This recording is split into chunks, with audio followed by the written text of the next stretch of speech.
The CIA, Catholic Irish Act.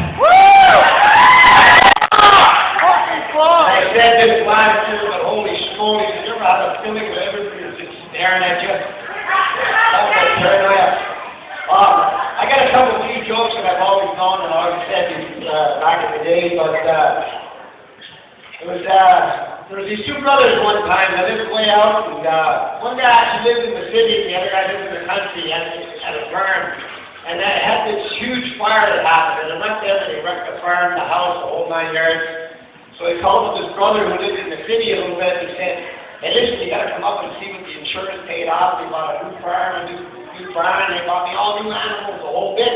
Come up and check it out. So he came by, and he was taking them on a little tour, showing them everything, and they were passing by all the different animals and this and that, and passed by this pig that was in one of the pennies. So his brother says, holy smoke, look at that pig. How come the pig's got 3 legs? He says, well, he said, it goes like this. He says, that pig saved my life. That's a special pig.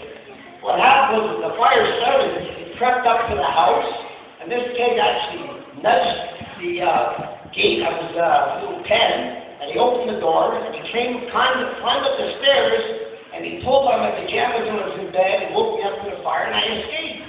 The guy says, holy smoly, that's amazing, because the pig's only got 3 legs. If he loses 1 leg in the fire, there's no way. So a good pig like that, you don't even know it once.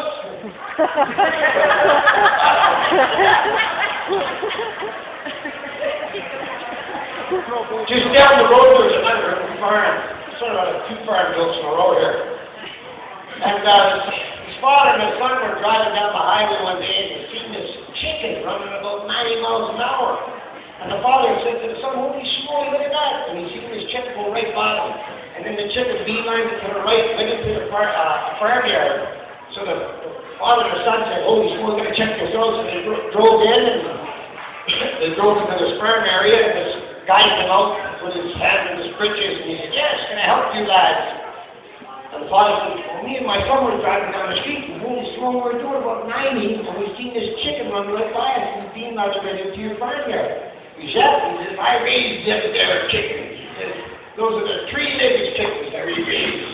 The guy says, well, how's that happen? What do you do? What's it all about? I said, well, it says me, my son, and my wife, we sit down for dinner, and we all want a leg of chicken, so there we got the 3-legged chickens. The guy says, holy crazy great. How does they taste? He says, I don't know, the fingers work too fast, they never catch them.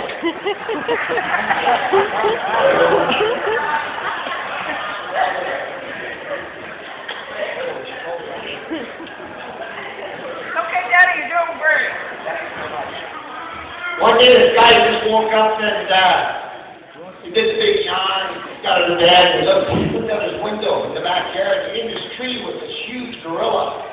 And he just freaked right out. Oh my God, a gorilla in my tree. So he ran quickly to a phone, he got on the phone, he phoned the gorilla exterminators. He called them up, ding dong, the door, there was a guy there, he ran to the door, he says, hey, you gotta help me, got a gorilla in my tree, what can I do? The guy said, well, just a minute, he says, us at the gorilla exterminators got a very special way we do this. No problem, watch what we do. And in his hand he had a suitcase, and he had a leash, and at the end of the leash was this little Chihuahua dog with big long fangs, and it was clomping away.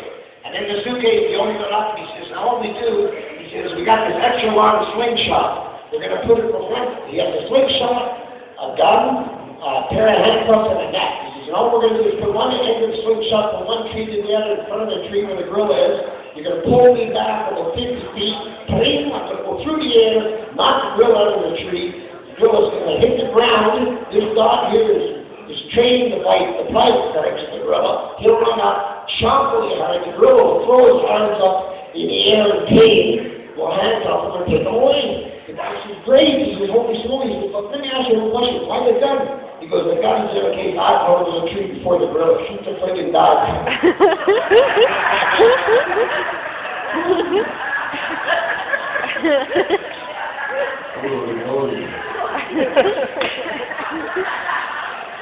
Seeing that it's football season, a big game tomorrow, there was this big fire happening in a big city downtown, right in Ridge Island, for God's sake. And it was 20 stories up, There was a lady at the top of a burning building, and the flames were shooting up to her, and she was holding her baby in her arms, and she was yelling, help me, I'm going to burn, the fire, we're going to die, we're going to die.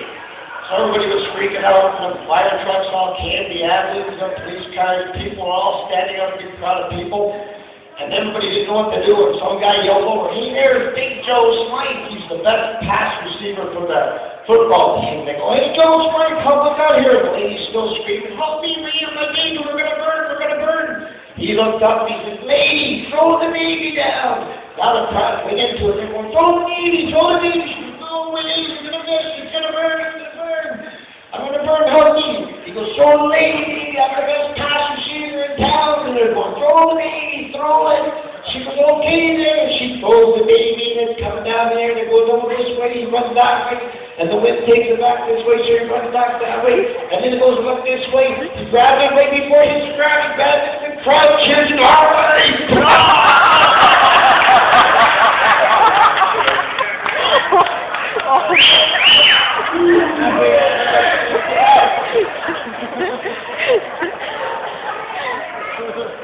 There was a brunette, a blonde, and a redhead.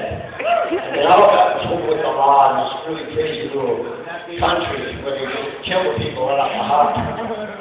So all three of them were taking their judgment day facing the firing squad.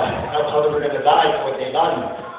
So the redhead was sitting there first, and they go, yeah, do you have any last words to say? And she goes, yeah, earthquake! Everybody staggered around and moved, and she took off and escaped. So the brunette was sitting there, first I had to think of something too. So they said, do you have any last words to say before you go to the firing squad? She said, yeah, tornado! Oh, God, went all over the place. She took off and got away. And then the blonde came up and they said, now, do you have any last words to say? She goes, yeah, fire!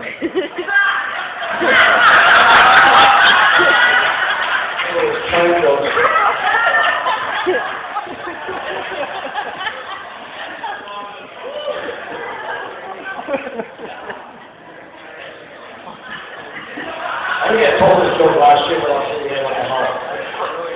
There was this drunk guy on the train one day, and in front of the drunk was a lady sitting there holding a baby facing the guy. And he was a little bit belligerent and arrogant and all that and loud. And he looked over at the baby and he went, oh, what an ugly baby. The lady kind of thought she heard it, she shrugged her shoulders a little bit and tried to ignore it. The train was going by a little farther.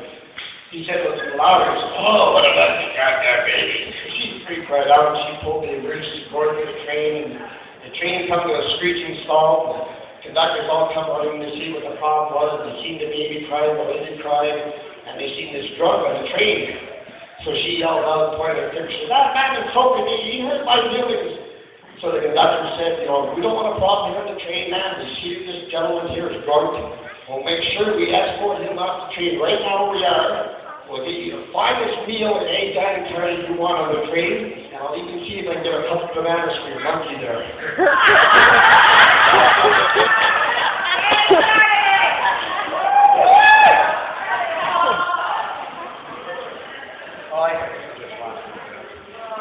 One day there was this guy, he met this girl, he was with her for a couple of days, and he had to meet the father now. It was his first big day, he was all nervous and everything.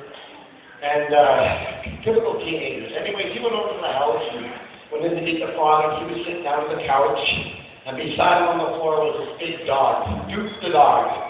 And before he went in the house, the guy had a bad case of the gas, you know.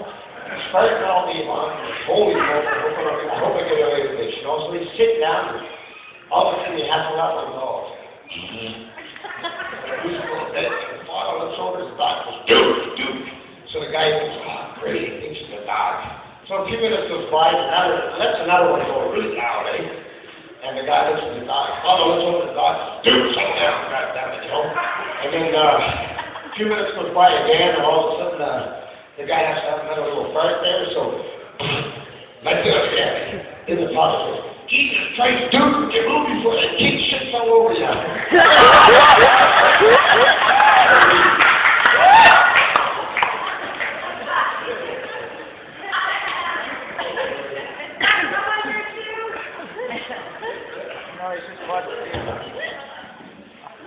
There was these two brothers one time, they went for this truck driver job, this big company. And one brother was a little smarter than the other brother, so he told the dumb brother, he says, listen, I'll go in first.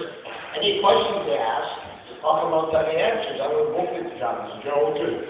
So the first guy went in and he said, now he said, bigger or small, I haul them all. I'm one of the best truck drivers in the business.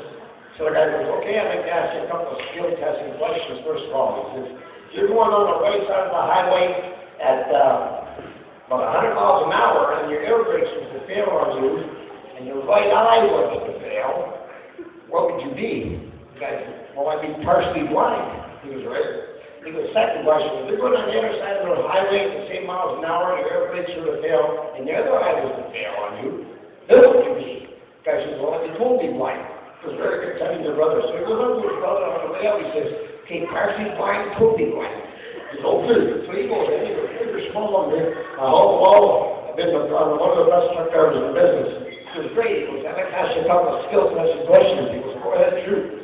He goes, this one down, the right side of the highway at 100 miles an hour, the air brakes are to fail, and your right ear was to fall out. What would you be? He goes, well, I'd be partially blind. He moves back a little bit. He goes, I'd like to ask you another question. There's four and two.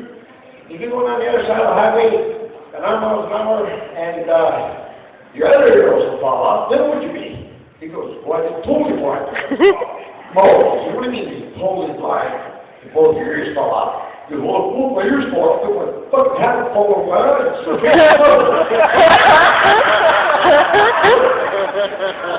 I'm going to end it now, but I think to say one thing, you know, it's nothing really funny, but what's really nice is how we can all get together, we're all here in recovery, and we can shoot the breeze, have a good time.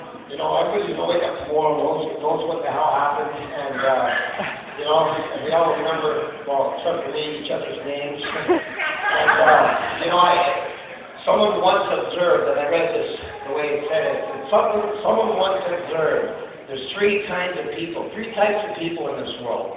There's the people who make things happen, there's the people who watch things happen, and there are people who say, what the hell happened? Well, I think that we're all the first one out of the three. You know, we make things great and happen. Anyways, thanks very much, everybody. Right on.